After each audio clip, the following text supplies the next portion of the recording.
Y ya nomás, sin más pérdida de tiempo, lo voy a recibir con muchísimo gusto, por cierto, a quien ya les adelantaba que vamos a tener la posibilidad de poder conversar, que repito, para mí es un gran gusto, un querido amigo, colega, un intelectual, por supuesto, muy reconocido en nuestro medio, periodista, historiador.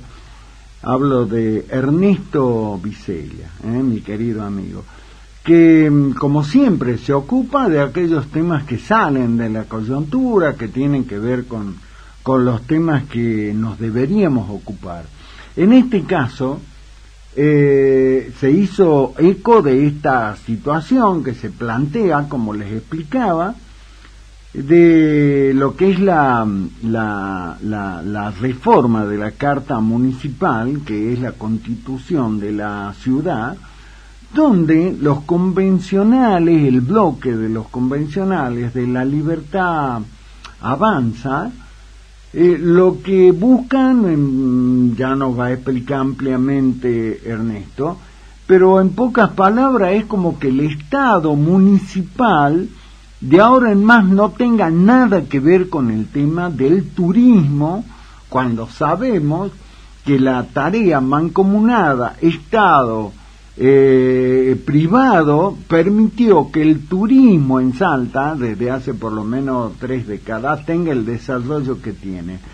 Lo escuchemos a Ernesto, porque realmente lo que ha publicado, lo que ha dado a conocer no tiene desperdicio. Mi querido amigo, ¿cómo te va? ¿Cómo estás, Ernesto? Mi querido Daniel, demasiado generosos tus conceptos. Pero bueno, es momento de involucrarse y decir la verdad, lo que uno piensa, que no necesariamente es la verdad, ¿no? Pero claro, pero cuando lo hace con honestidad intelectual, como vos siempre, bueno, tiene un valor importantísimo, Ernesto.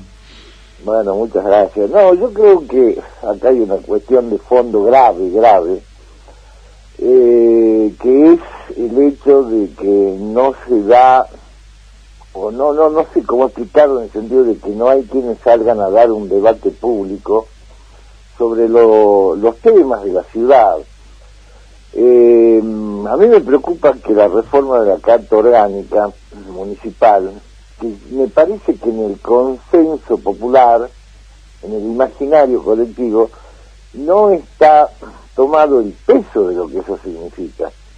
La Carta Orgánica es lo que va a regular la vida del vecino de acá, vaya a saber cuántas décadas tal vez, salvo que esté tan mal hecha que amerite algún momento una reforma, otra reforma.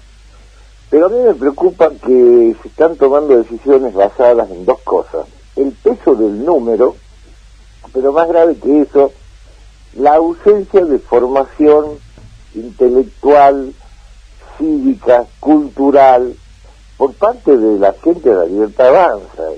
O sea, ellos tienen una sola idea en la cabeza, que es reflejar en lo que hacen lo que dice el presidente Milei. Yo he publicado muchas veces el hecho de que, como muchos hemos votado a Milei, en la idea primaria de desalojar al kirchnerismo, que ya era inaguantable, insostenible. Y uno decía, en esa época, periodistas que tenían la gentileza de convocarme me preguntaban ¿por qué votarlo a Milei? Y bueno, primero porque no había más. Y segundo, pues uno decía, bueno, a lo mejor este tipo que está medio loco le pega algo y empezamos a dar la vuelta. Pero fue así, es así. Claro, pero después de casi 3 años de gobierno, en mi humilde opinión, este modelo está fracasado. Y lo peor es que está profundizando el fracaso de la sociedad completa. El kirchnerismo, con todos sus robos, mega robos y desvaríos ideológicos, pero el tejido social más o menos se mantenía, lo cual no es, cuidado, una exculpación, ¿no? Lo peor que tuvo el país en los últimos años fue el kirchnerismo, lejos. Pero esto no vino a solucionar nada, sino a profundizar el problema. Y yendo al tema específico, de todos los temas que uno ve que van tratando, yo ponía esta mañana una nota de que me atrevo a tocar el tema del turismo, porque es una cuestión que uno no te diré que la estudió, pero sí me ha preocupado. Yo lo trasladaba en alguna nota de que en algún vagabundeo por Europa me tomaba los trenes y me iba a los pueblitos esos de 5 o 6 mil habitantes, que son como una cajita muñeca, sí, ¿no? Todo claro, prolijo, limpito, y donde hay no más de una o dos agencias de turismo. Y entonces uno entra a la agencia y le pregunta, ¿cómo funciona esto? Bueno, mire, dice acá, en cualquier lugar de Europa, ¿no? Esto, acá dice, el turismo funciona así, en un mix con los privados al 51%. El 1% que se reserva el Estado es el contralor. Entonces el Estado se ocupa de que el tren funcione, claro, la montaña no se caiga, por decir una cosa así, ¿no? Sí, sí, sí. Y el privado pone el trabajo, pone la oficina, pone el empleado, y el turismo, los colectivos, etcétera. Y además el control del Estado sobre el impuesto. En Europa se levantó la posguerra en base a dos cosas: la pequeña y mediana empresa, la empresa familiar y el impuesto, ¿no? Entonces, ¿qué pasa? Venir acá a pretender eliminar al Estado municipal, porque es la idea de mi ley, soy el topo que viene a destruir el Estado, es una barbaridad. No, uno viene bregando en notas y hablando con los funcionarios, incluso con el propio gobernador, algunos intendentes, en los que uno le toca viajar, de la integración de lo público y privado, ¿sí? No podemos pensar en eliminar el Estado municipal para que el privado maneje la inversión y todo lo demás, porque eso es imposible. La Carta Magna nuestra, la Constitución del 53, es profunda y absolutamente liberal, casi una copia de la Constitución de Norteamérica, teñida, salpicada, abonada con el pensamiento realmente ilustre de Juan Bautista Alberdi, que lo reseña sus bases, ¿no? Yo ponía esta mañana una nota: imaginemos si los constituyentes del 53 hubieran sido libertarios, seríamos una colonia africana. Exactamente, sí, señor. Perdón, la leí como siempre todo lo que escribe hoy. Yo, fíjate vos, leía esto que hace referencia y coincidí en esto. Digo, mirá vos, si estos tipos hubieran estado sentados ahí, ¿qué hubiera pasado? Y no tendríamos país, porque esta gente no entiende que la eliminación del Estado es igual a la eliminación de la República. Claro. Y el sistema político americano está basado filosóficamente en las ideas de la Ilustración que llevó a la Revolución Francesa, donde nace la República, y donde uno de los elementos fundamentales que recepta, por ejemplo, nuestro artículo 16 de la Constitución, es la igualdad ante la ley. Si no tenemos república, no tenemos igualdad ante la ley, porque entonces no tendríamos un presidente, sino un gerente. Y el país sería una mega empresa, que es a lo que nos están llevando. Claro.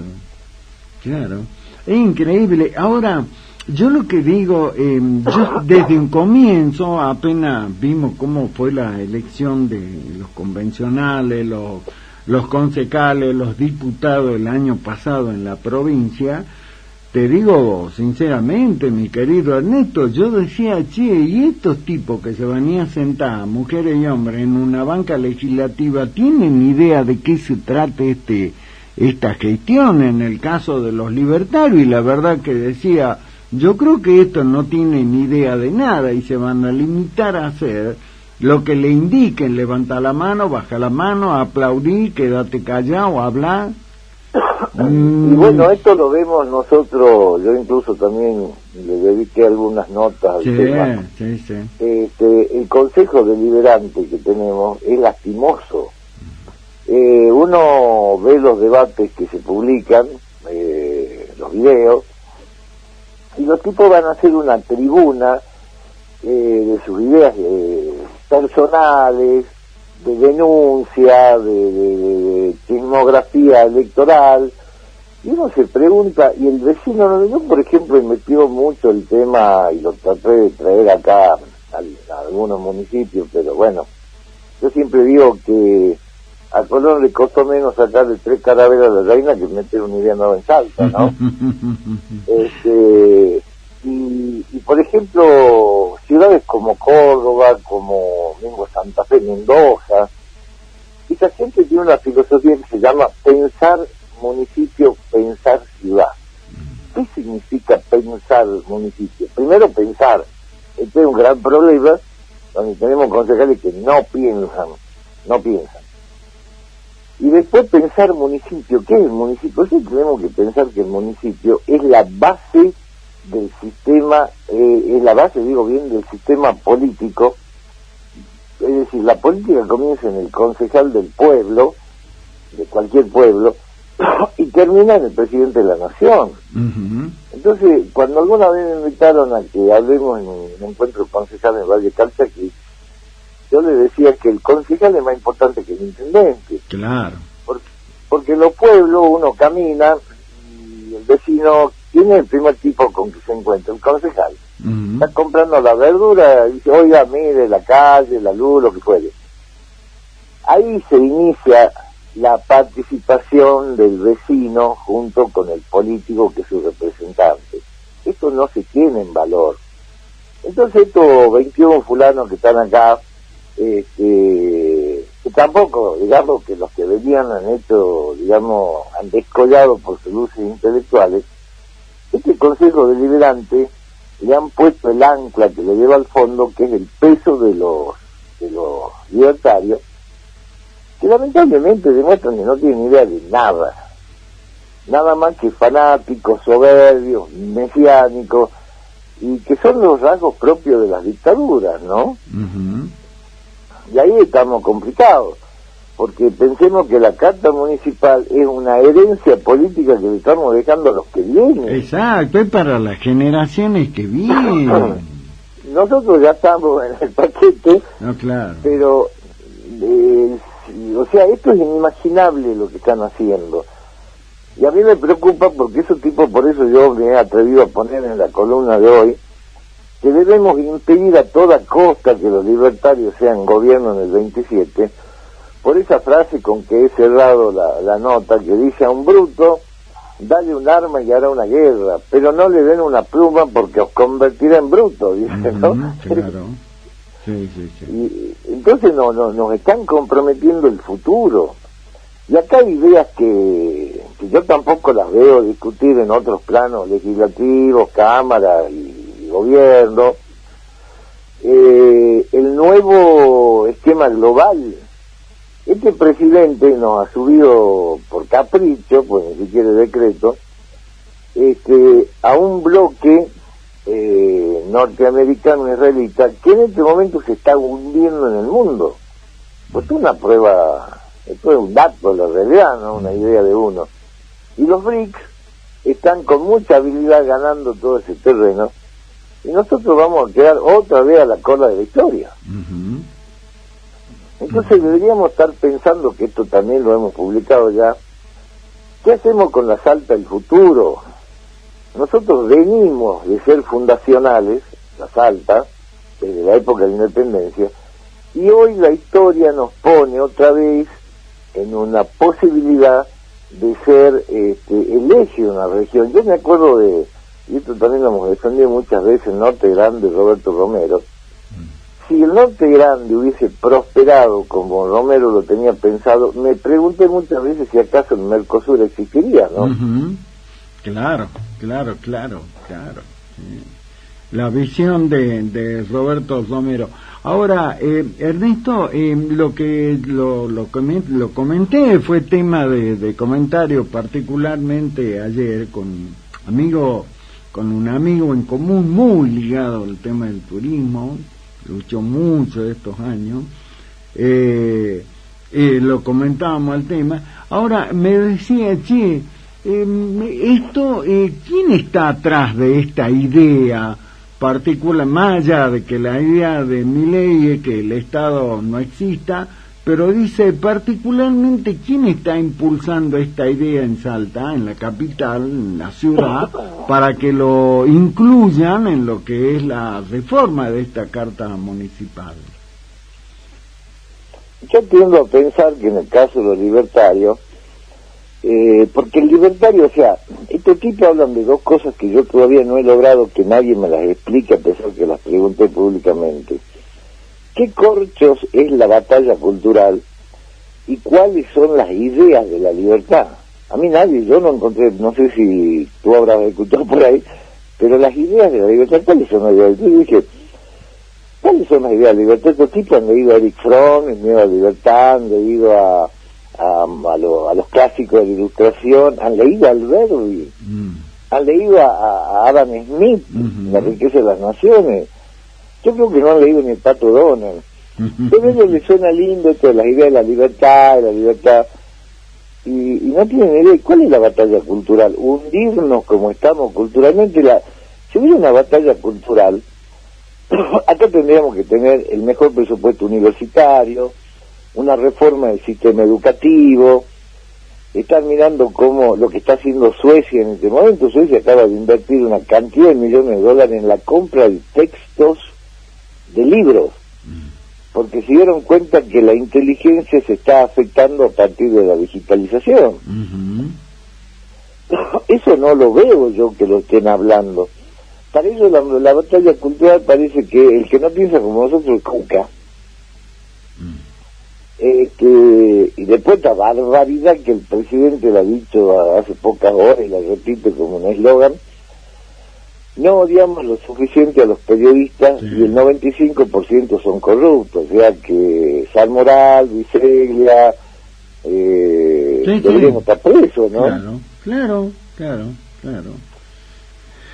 Es realmente increíble este tema. Ahora, esto, pregunta técnica, ¿esto ya está aprobado? ¿Quedó así? ¿Eso quedó plasmado en lo que es esta Carta Municipal de Salta? ¿Tiene que ir a un debate? ¿Se tiene que votar? ¿Cómo está el tema? Yo entiendo, y esto digo que hasta lo entiendo, se van debatiendo distintos temas, ¿no? Y se van votando, que son los temas que después se van a fijar en la Carta Orgánica. Y por ejemplo, entiendo que ha sido votado, como ha sido votado con todo orgullo por ello. A mí no tiene una cosa que son graciosas, ¿no? Cada vez que votan una barbaridad de este tipo, todos se ponen en la puerta del Consejo Deliberante y se sacan las fotos. Sí. Es decir, es lo más, como diré, patético que yo he visto, ¿no? Y todo así, pero además hay una cosa interesante desde la sociología y desde de la psiconeurolingüística, las poses. Yo invito a que la gente agarre una foto que ellos publican en esta día, por ejemplo, y veamos las poses y los gestos de bronce, gestos así de ¿cómo se llama?, de mármol, o sea, como si fueran próceres. Y para mí son unos pobres descalificados mentales, porque si los ponemos a debatir culturalmente, el turismo, por ejemplo, en particular, no nos vamos al tema, el turismo no es solamente colectivo, aviones, trenes, si los hubiera, y gente que va y viene, hoteles. No, el turismo básicamente es cultura, es historia, es religiosidad. Y yo creo que estos tipos de esto no saben absolutamente nada. Mira, vos viajás por Europa en cualquier lugar, casi es esto así. Vas por algún lugar y ves una reja y en el medio hay una piedra. Y dice, acá se sentó Godofredo el Rojo, qué sé yo, después de descansar, después de la batalla de no sé qué. Sí, señor, claro. Entonces la gente va foto, al lado kiosco donde te venden las piedritas y no sé qué más, los souvenirs. Y uno no tiene la más perra idea si se sentó Godofredo, ni siquiera quién fue Godofredo. Claro. Bueno, acá nosotros, yo lo explicaba también en algunas charlas y escrito. Vamos al Valle Calchaquí, que para mí es lo más precioso que tiene Salta, ¿no? Desde Cafayate a Cachi, el cómo va cambiando, yo lo llamo el lugar donde Dios conversa con el hombre, ¿no? Ujú. A mí, yo hago, bueno, vos sabés, por interés en Cafayate, Sí, claro. ese viaje lo hago no sé cuántas veces al mes, no me aburro, porque el paisaje, según la hora, el tiempo, el sol, la lluvia, siempre es distinto. Pero además, ¿cuál es el tema? Hoy día ya no sirve vender paisajes, porque el paisaje va a agarrar tu teléfono y dice, a ver, Cafayate, pim, pim, te llenan de fotos, la computadora lo mismo. Hoy a la gente le tenés que vender el paisaje. Por ejemplo, estás entrando o saliendo de Cafayate, el Cerro del Zorrito. Ah, el Cerro del Zorrito. Todos los mitos que tiene el Cerro del Zorrito detrás del supuesto tesoro de los jesuitas. La comida ancestral en todos estos pueblos, especialmente si nos vamos para Iruya, toda la Puna, estamos comiendo las mismas cosas que los incas, por ejemplo. La religiosidad de los pueblos. Yo tuve, la experiencia más grata que tuve fue el 7 de octubre, la fiesta patronal de Cafayate, Nuestra Señora del Rosario. Entonces, dos días antes, frente a la catedral, se extiende un estrado, así como un estrado, ¿va? Un escenario, ¿va? Y una tarde anterior o a eso, estaba tomando un café en la desaparecida confitería Chaile, y al frente se desarrollaba una muestra folclórica, o sea, llegaban los peregrinos, una cosa preciosa.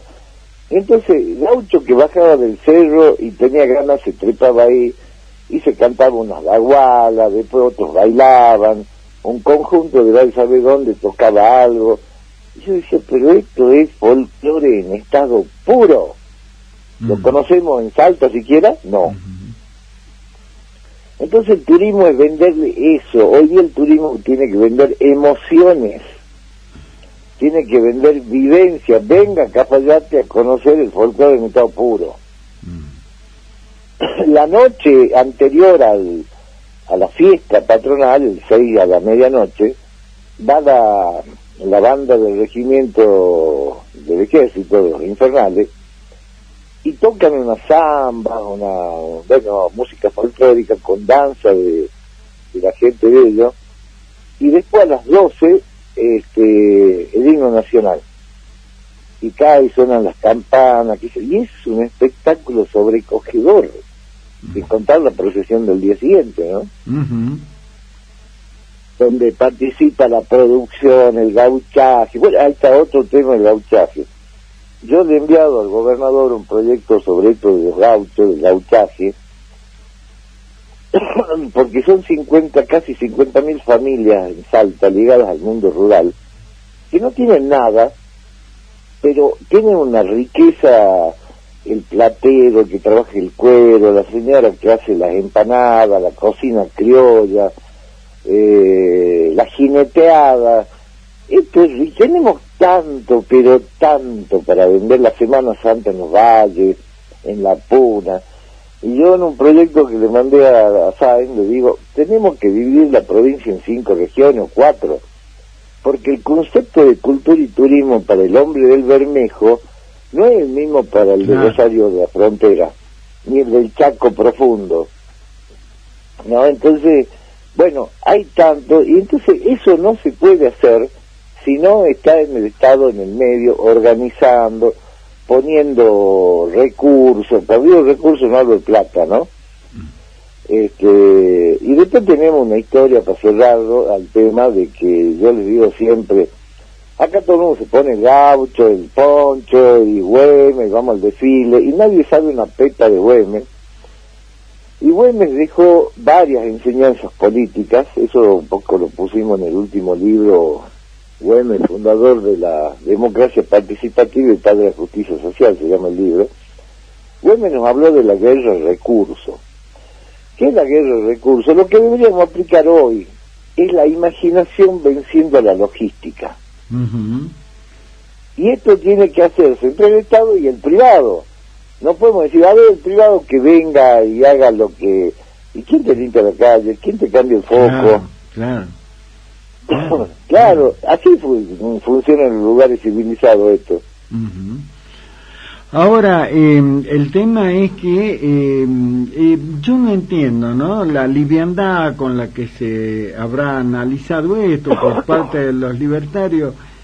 Acá vuelvo a decir, hablando con tantos amigos que en común tenemos que están muy ligados al tema del turismo desde hace décadas, y lo que se rescata de lo que pasó en Salta, particularmente desde hace por lo menos 30 años, es la tarea conjunta, Ernesto, del Estado, claro, el gobierno provincial y los sectores privados. Acordate lo que fue durante, particularmente, todos lo hicieron, pero yo creo que el que le puso mucho énfasis, puso la piedra basal, llamale, fue la gestión de Juan Carlos Romero, particularmente, cuando, bueno, le dio el impulso necesario con todo lo que se llevó adelante.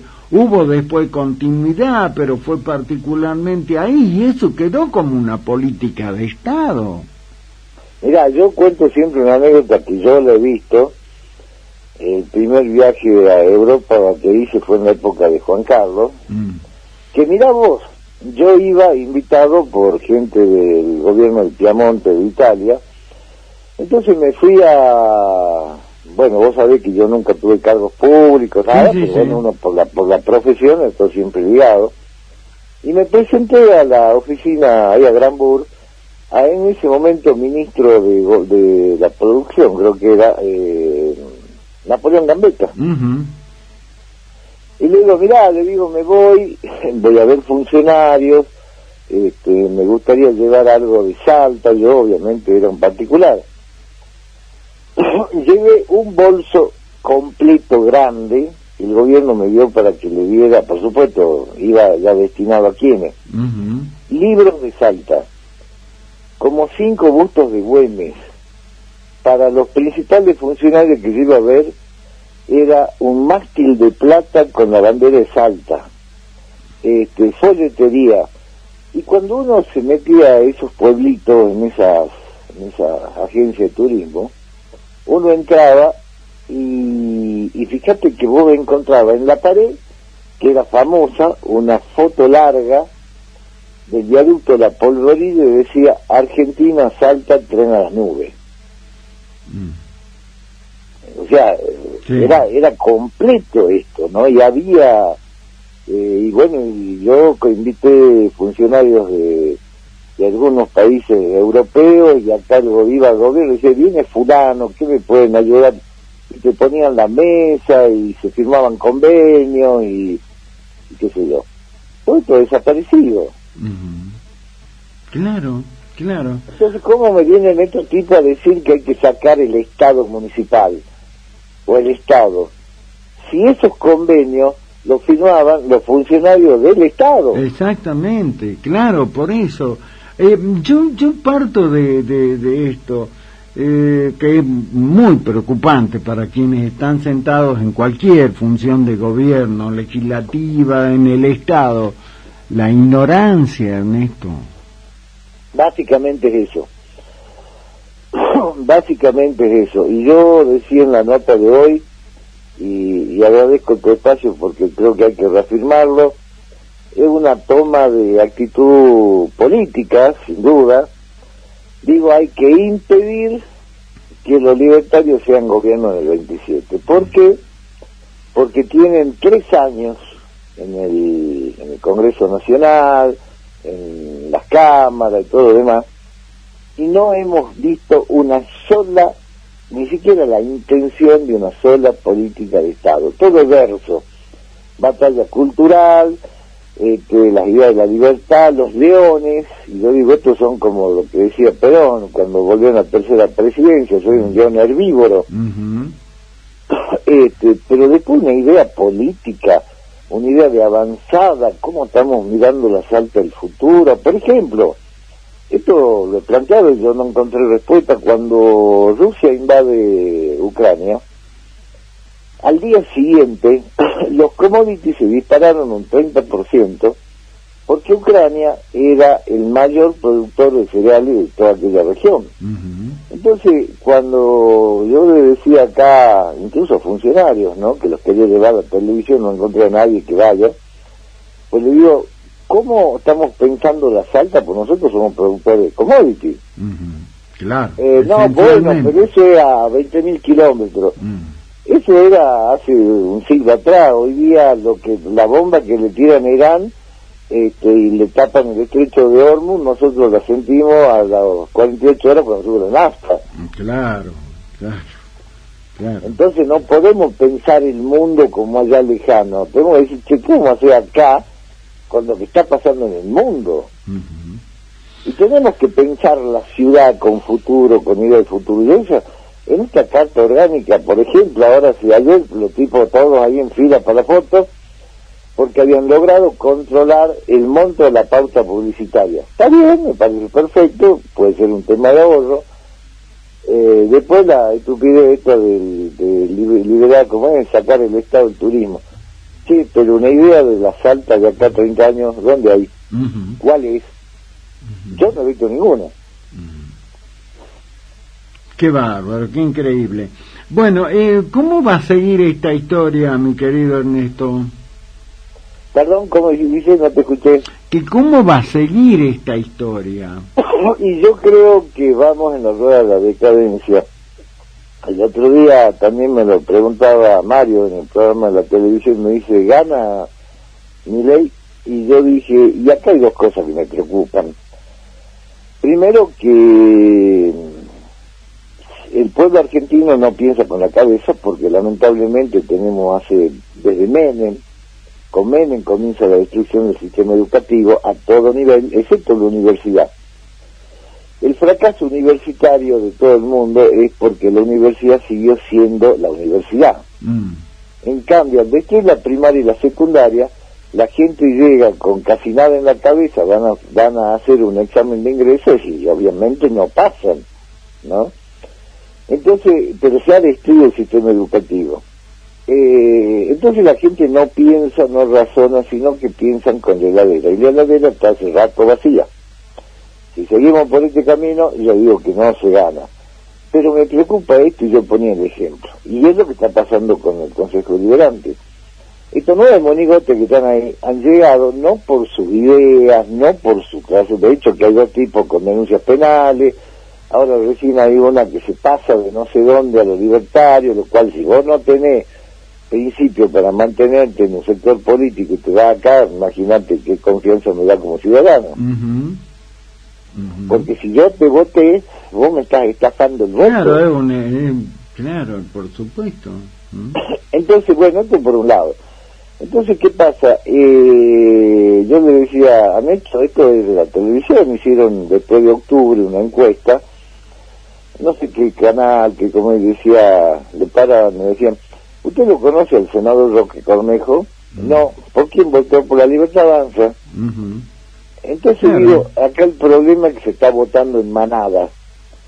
Y como dice el viejo dicho, cuando todo el mundo piensa lo mismo, es que ninguno está pensando, ¿no? Sí, muy bueno. Sí, muy real esto que acabas de decir, Ernesto. Claro, entonces a mí me preocupa que el año que viene la gente siga pensando que no, los cucas no, el peronismo no, porque ese es otro problema. Lo sacamos a Milei, que cada día de vuelta está más loco, y el problema es que al frente tampoco hay mucho para elegir, ¿no? Claro. Bueno, Ernesto, un gustazo enorme que hablemos puntualmente de este tema. Hay un montón de cuestiones para que la podamos compartir, así que pero quería puntualmente tu reflexión, que me pareció fantástica lo que escribiste al respecto, quería compartirla a 7 p.m., así que nada, la idea será que sigamos, en la medida que tu agenda lo permita, sigamos compartiendo tus ideas, que las plasmas de manera para los amigos como vos siempre. Un fuerte abrazo, mi querido Ernesto. Igualmente, y muchas gracias por la atención. Un abrazo muy grande. A vos, gracias.